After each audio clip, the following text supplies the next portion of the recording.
जय जगन्नाथ। नीलाचल निवासाय नित्याय परमात्मने बलभद्रं सुभद्राभ्यां जगन्नाथाय ते नमः। जगदानन्दकन्दाय प्रणोदात्तिहराय च नीलाचल निवासाय जगन्नाथाय ते नमः। जय जय जगन्नाथ, जय जय जगन्नाथ, जय जय जगन्नाथ। भावग्राही दीनबंधु महाप्रभु कोटि ओडियार मोड़मणि कालिया कला ठाकुर तत्सहित भगवती माँ सुभद्रिका एवं बड़ देउलर अधीश्वर बड़बाड़ शांत महाप्रभु वज्रलांगली बलभद्र महाप्रभु तत्सहित चक्रराज सुदर्शन महाप्रभुଙ୍କର श्रीचरण कमल को आश्रय करी आजिर नीलाद्री सिंह यूट्यूब चैनल यही अनुभूति कार्यक्रम को आपण मानक स्वागत करुच्ची। अनेक दिन है महाप्रभुଙ୍କର अनुभूति रे आमे विराम नहीं जाइथिलु काहेकि जदि च महाप्रभु न चाहती तेबे अनुभूति कौन मिल न थाए। यह वास्तविकता महाप्रभु जहाँ को जेमिति जो रूप से अनुभूति को जणाई देइथांती ताहा महाप्रभुଙ୍କର इच्छा बिना आउ किछि नुहे। महाप्रभु प्रत्यक्ष लीला करंती बोली आमे अनेक पुराण रे सुनिछे। जेमिति दासिया बाउरी हाथरू नड़िया नहीं जाइथिले, सेमिति आमर बंधु महांती को भोग थाली जाची देइथिले। एमती अनेक अनुभूति आम महाप्रभुଙ୍କର शुणीचे। महाप्रभु को नहीं अनेक भक्त तांकर जीवन को संपूर्ण रूपे महाप्रभु श्री चरण रे आश्रा करी समर्पित कर देइछन्ती। आजिका समय रे जेमिति आमे देखुचे महाप्रभुଙ୍କର सुंदर सुंदर श्री विग्रह अनेक लोकंग घरे अनेक भक्तंग घरे देखा मिलूँ। किए महाप्रभु सहित बापा हिसाब रे, किए महाप्रभु सहित पुओ हिसाब रे, कहापाई महाप्रभु स्वामी, कहापाई महाप्रभु भाई तो कहापाई महाप्रभु पुओ, एमती अनेक संपर्क नहीं महाप्रभु प्रत्येक भक्तंग घरे लीला रचना करुछंती। आमे सिना महाप्रभुଙ୍କର एई संपर्क को आमे व्यक्त करि परछे कि महाप्रभु आम संगे एमिति संपर्क रे आम घरे अछंती, आमे तांको सह एही संपर्क रे बांधी हेछु।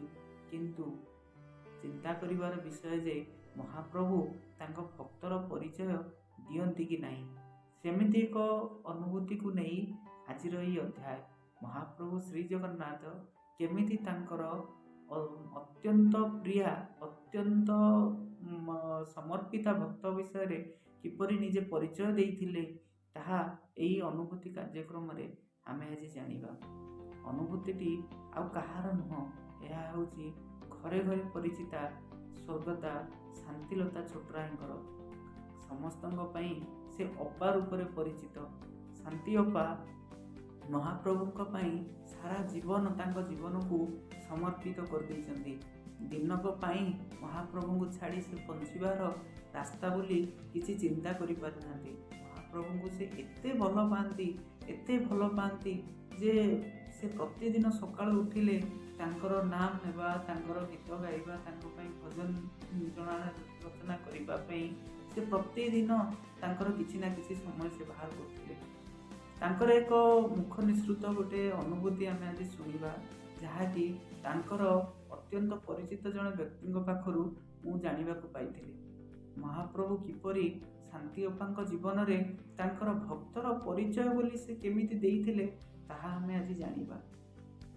अनेक दिन तलर कथा पाखापाखि 1978-79 मसीहार कथा। सेतेबेले शांति अपा नुआ नुआ गीत शिक्षा करथांती स्वर्गत भिकारी बल सार पाखरु। तांको सह से थरे जाइथिले ब्रह्मपुर को गोटे भजन संध्या कार्यक्रम रे। महाप्रभुଙ୍କର एक मंदिर प्रतिष्ठा होता।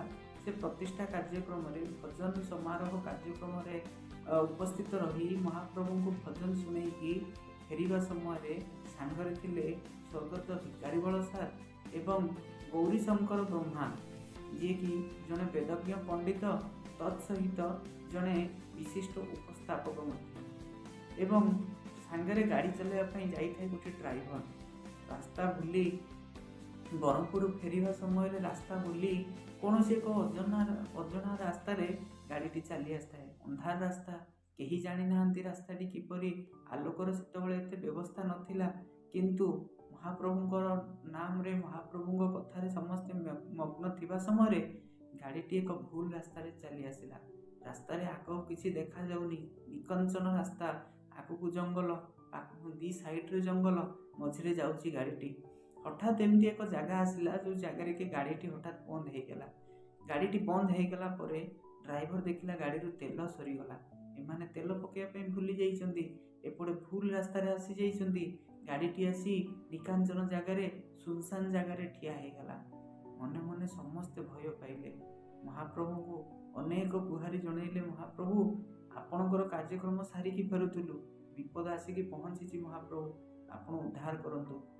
ହଠାତ୍ ଗୌରୀଶଙ୍କର ବ୍ରହ୍ମା ଯେହେତୁ ଜଣେ ଉପସ୍ଥାପକ, ଜଣେ ବେଦଜ୍ଞ ବ୍ରାହ୍ମଣ ଥିଲେ, ତାଙ୍କର ଯଜମାନୀ କାମ ମଧ୍ୟ ଥିଲା। ସେ ମହାପ୍ରଭୁଙ୍କର ଅନେକ ସ୍ତବ ମନ୍ତ୍ର ଗାଡ଼ି ଭିତରେ ବସି ଗାନ କରିବା ଆରମ୍ଭ କରିଦେଲେ। ସ୍ୱର୍ଗତ ଭିକାରୀ ବଳ ମଧ୍ୟ ମହାପ୍ରଭୁଙ୍କୁ ମନେ ମନେ ଅନେକ ଭଜନ ଗୁହାରି ଜଣାଣ ଶୁଣେଇବାକୁ ଲାଗିଲେ, କିନ୍ତୁ କୌଣସି ଫଳ ଦେଲା ନାହିଁ।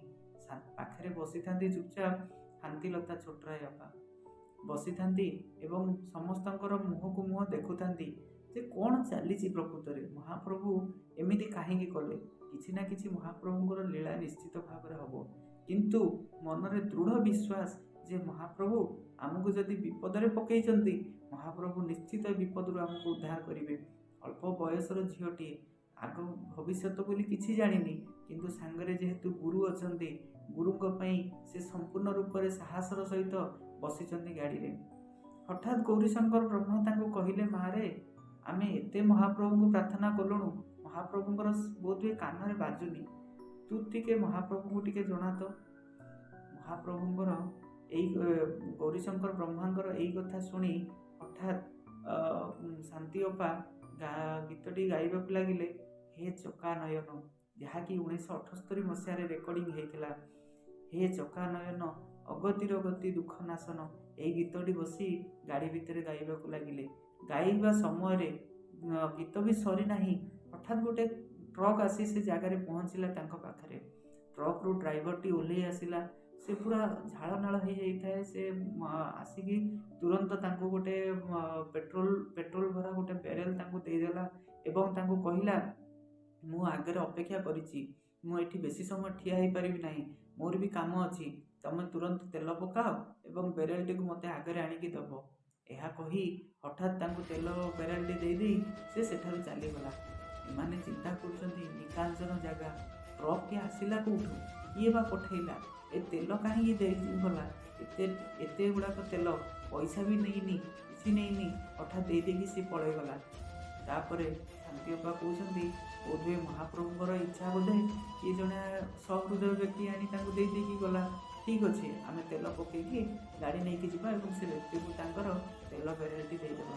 ଏହା କହି ଡ୍ରାଇଭର ତୁରନ୍ତ ତେଲ ପକେଇଲା ଏବଂ ଗାଡ଼ି ଆଗକୁ ମାଡ଼ି ଚାଲିଲା। ମହାପ୍ରଭୁଙ୍କୁ ସମସ୍ତେ ମନେ ମନେ ଧନ୍ୟବାଦ ଜଣାଉଥାନ୍ତି, କିନ୍ତୁ ମନରେ ପ୍ରଶ୍ନ ଥାଏ, ଏତେ ନିକାଞ୍ଚନ ଜଙ୍ଗଲ, ରାତି 2ଟା-3ଟା ପାଖାପାଖି, ଆଗକୁ କିଛି ଦେଖାଯାଉନି, ପୁରା ସୁନସାନ ଜଙ୍ଗଲ ଭିତରେ ଟ୍ରକ୍ଟି କାହିଁକି ଆସିଲା, କାହିଁକି ଆମକୁ ତେଲ ବ୍ୟାରେଲଟି ଦେଇଦେଇକି ଗଲା। ପୁଣି ସେ ଟ୍ରକ୍ ବାଲା ଯେତେବେଳେ ଓହ୍ଲେଇଛି ତାଙ୍କୁ ସେ ପଚାରିଛି, ଶାନ୍ତି କିଏ, ଶାନ୍ତି କିଏ। ଏକଥା ପଚାରିବା ସମୟରେ ଶାନ୍ତିଅପା କାର୍ ଭିତରୁ କହୁଛନ୍ତି ଯେ ମୁଁ ଶାନ୍ତି।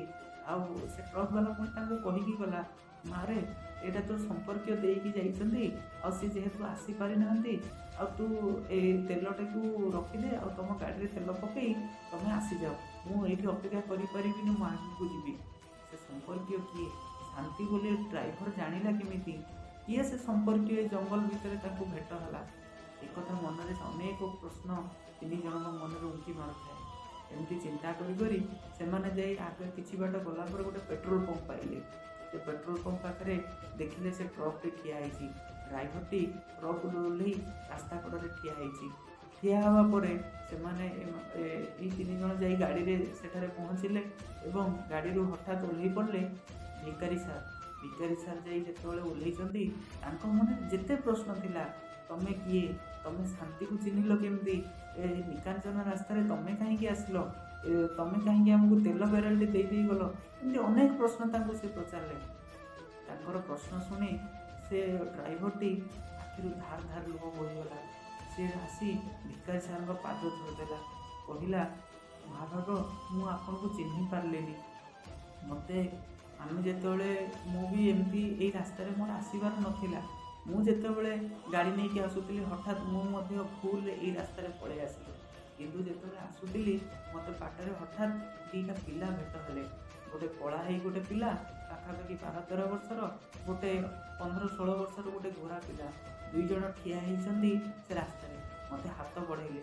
ଥିଲା ଗୋଟେ ପାଖରେ ଏଇ ବେରେଲଟି, ଏ ବେରେଲଟି ମୋତେ ଡାକି କହିଲେ, ଭାଇନା ଆଉ ଆଗରେ ମୋର ଭଉଣୀ, ମୋ ସମ୍ପର୍କୀୟ ମାନେ ସବୁ ଠିଆ ହେଇଛନ୍ତି। ସେମାନେ କୌଣସି ଏକ ଅସୁବିଧାରେ ପଡ଼ିଯାଇଛନ୍ତି, ବୋଧହୁଏ ତାଙ୍କ ଗାଡ଼ିରୁ ତେଲ ସରିଯାଇଛି। ଆଉ ଆମେ ଯାଇପାରୁନୁ ଦି ଭାଇ, ଏଇ ଜାଗାରେ ଆମକୁ କିଛି ଜଣାପଡ଼ୁନି। ତମେ ତ ଏଇ ରାସ୍ତାରେ ଯାଉଛ ନା, ତମେ ଏଇଟା ତାଙ୍କୁ ଦେଇଦେବ ଆଉ ତାଙ୍କୁ କହିବ ଯେ ତାଙ୍କର ସମ୍ପର୍କୀୟ ତାଙ୍କୁ ଏଇ ଜିନିଷଟା ଦେଇଛନ୍ତି। ଏ ଡ୍ରାଇଭର ପୁଣି ସେ ପିଲାଙ୍କୁ ପଚାରୁଛି ଯେ ତାଙ୍କୁ ସମ୍ପର୍କୀୟ ବୋଲି କହିଲେ ସେ କିଏ ଜାଣିବେ, କାହାକୁ କହିବି ଯେ ସେ ତମ ସମ୍ପର୍କୀୟ? ନା ଶାନ୍ତିକୁ କହିଦେବ, ଶାନ୍ତି ଆମକୁ ଚିହ୍ନିଛି, ଶାନ୍ତି ଆମର ନିଜ ଲୋକ, ସେ ମୋ ଭଉଣୀ ଭଳିଆ। ତମେ ତାକୁ ସେତିକି କହିଦେବ, ଶାନ୍ତି ଆପେ ଆପେ ବୁଝିଯିବ। ଶାନ୍ତି ଅପା ଯେହେତୁ ସାରା ଜୀବନ ପିଲାଟି ବେଳୁ ତାଙ୍କ ବାପାଙ୍କର ପରାମର୍ଶରେ ମହାପ୍ରଭୁଙ୍କୁ ଭାଇ ରୂପରେ, 2 ଭାଇଙ୍କୁ ଭାଇ ରୂପରେ ସେ ମାନି ସାରିଥିଲେ, ତେଣୁ ମହାପ୍ରଭୁ ତାଙ୍କ ପାଇଁ ଆସି ଏମିତି ବେରେଲଟି ଦେଇ ଯାଇଛନ୍ତି ବୋଲି ସେ ମନେ ମନେ ଚିନ୍ତା କଲେ। ପୁଣି ତାଙ୍କୁ ପଚାରିଲେ ଯେ ତମକୁ ଶାନ୍ତି ବୋଲି ମୋ ନାଁ କହିଲା କିଏ? ନା ସେ 2 ଜଣ ପିଲା ମୋତେ କହିଲେ ଯେ ଆଗରେ ମୋ ଭଉଣୀ ଶାନ୍ତି ଠିଆ ହେଇଛି। ସେଇଠୁ ମୁଁ ଜାଣିଲି ଏ ଗାଡ଼ିରେ ନିଶ୍ଚିତ କୌଣସି ନା କୌଣସି ଶାନ୍ତି ନାମକ ଜଣେ ମହିଳା ଅଛନ୍ତି ବୋଲି। ଆଉ ସତକୁ ସତ ଆପଣ ସେଇ ଶାନ୍ତି ବୋଲି ମୁଁ ଆଜି ଜାଣିପାରିଲି। ଏହା କହି ଡ୍ରାଇଭରଟି ତାଙ୍କ ପାଖରୁ ବେରେଲଟି ନେଇ ଚାଲିଗଲା। ସେ ପେଟ୍ରୋଲ ପମ୍ପ ପାଖରେ ଠିଆ ହେଇଛନ୍ତି ଗୌରୀଶଙ୍କର ବ୍ରହ୍ମା, ସ୍ୱର୍ଗତ ଭିକାରୀ ବଳସାର ଏବଂ ସ୍ୱର୍ଗତା ଶାନ୍ତିଲତା ଛୋଟରାୟ। 3 ଜଣ ଠିଆ ହେଇଛନ୍ତି, ଆଖିରେ ଲୁହ ବାଡ଼ ମାନୁନି, ଆଖିରୁ ଧାର ଧାର ହେଇ ଲୁହ ବୋହି ଯାଉଛି। ମହାପ୍ରଭୁଙ୍କୁ ସମର୍ପିତ ହେଇଗଲେ ଶାନ୍ତି ଅପା। କହିଲେ, ମହାପ୍ରଭୁ ଏଇ ଛୋଟ ଗୀତଟି ଏତେ କମ୍ ବୟସରେ ଆପଣଙ୍କ ପାଇଁ ମୁଁ ଗାଇଥିଲି, କିନ୍ତୁ ଆପଣ ଯେ ଗଜଡାକ ଯେମିତି ଦେଲାବେଳେ ଆପଣ ପଶା ଖେଳରୁ ଉଠି ଆସିଥିଲେ, ସତ୍ୟ ଅପା ମୋ ଡାକ ଆପଣଙ୍କର କାନରେ ବାଜିଗଲା କି? ଆପଣ କେବେ ହେଲେ ଆପଣଙ୍କର ଭକ୍ତକୁ କେବେ କଷ୍ଟରେ ବେଶୀ ସମୟ ଦେଖିପାରନ୍ତିନି। ପରୀକ୍ଷା ନିଅନ୍ତି, ପରୀକ୍ଷା ନେଲେ ମଧ୍ୟ ଆପଣ ସେ ଭକ୍ତକୁ ହଠାତ୍ ଆସି ଭକ୍ତକୁ ତାକୁ ବିପଦରୁ ଉଦ୍ଧାର କରିବାର ସାମର୍ଥ୍ୟତା ରଖନ୍ତି। ହେ ମହାପ୍ରଭୁ, ଆପଣଙ୍କର ପତିତ ପାବନ ବାନାର ଜୟ ହେଉ। ଆପଣଙ୍କ ପାଇଁ ଆଜି ଆମେ ଏଇ ବିପଦରୁ ବଞ୍ଚିଗଲୁ। କିଏ ଜାଣେ ସେ ଜଙ୍ଗଲ ଭିତରେ ଆମର କ'ଣ ଅବସ୍ଥା ହେଇଥାନ୍ତା ଯଦି ଆମକୁ ତେଲ ଟିକେ ନ ମିଳିଥାନ୍ତା, କି ଆମେ ସେ ରାସ୍ତାରୁ ଆମେ ବାହାରିକି ଆସିପାରିନଥାନ୍ତୁ। କେବଳ ଆଉ କେବଳ ଆପଣ ହିଁ ମାଧ୍ୟମ। ଯେହେତୁ ଆପଣଙ୍କ କର୍ମ କରି ମହାପ୍ରଭୁ ଆମେ ଫେରୁଥିଲୁ, ଆପଣ ହିଁ ଜାଣନ୍ତି ଏ କଷ୍ଟରୁ ଆପଣଙ୍କୁ କେମିତି ଉଦ୍ଧାର କରିବେ। ହେ ପ୍ରଭୁ, ଆପଣ ହିଁ ଆମକୁ ରାସ୍ତା ହୁଡ଼େଇ ଦେଇଥିଲେ ଏବଂ ଆପଣ ହିଁ ଆମକୁ ସେ ରାସ୍ତାରୁ ଆମକୁ ଠିକ୍ ରାସ୍ତାକୁ ନେଇ ଆସିଲେ। ବାଟରେ ଏକ ଲୀଳା ରଚନା କରିଦେଲେ। ସାରା ଜୀବନ ପାଇଁ ମହାପ୍ରଭୁ ଆପଣଙ୍କର ଏଇ ଲୀଳା ମୋ ମନରେ ରହିଗଲା।